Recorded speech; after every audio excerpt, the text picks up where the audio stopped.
เป็ดเลย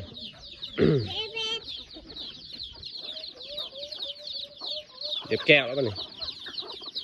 เป็ด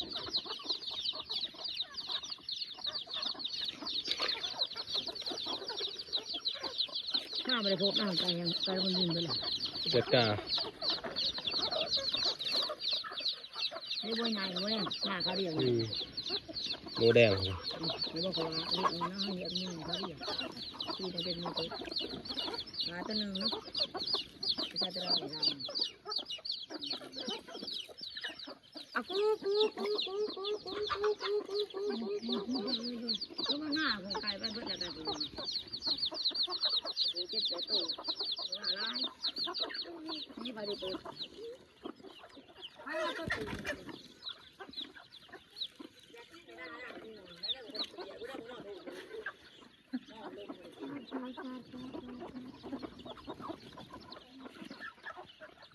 แล้วมาเนี่ยก็มากินเนาะ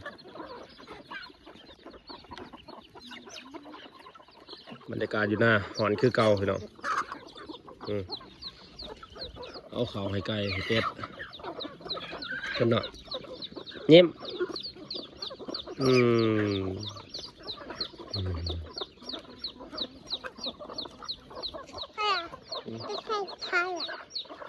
เอาไว้เขาไก่ไป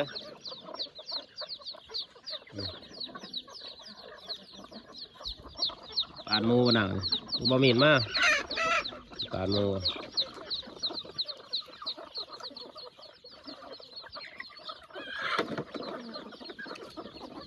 ไก่บัวลายดอกวิตาเป็ดก็ได้ขาอยู่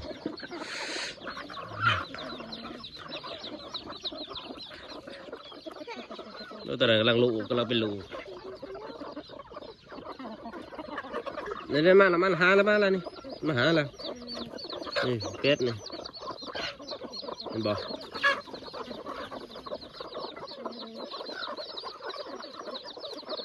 เรื่องอะไร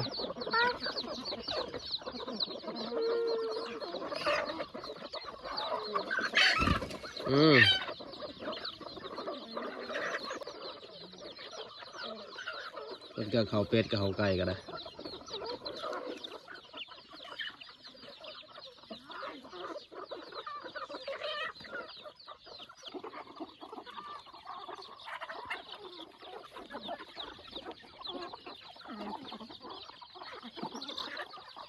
ใช้หมูไปเบิ่งหมูก็ได้หมูก็ได้หมูแดงหยาดแล้วนะก็ได้ขาลาบเลือดได้ดิ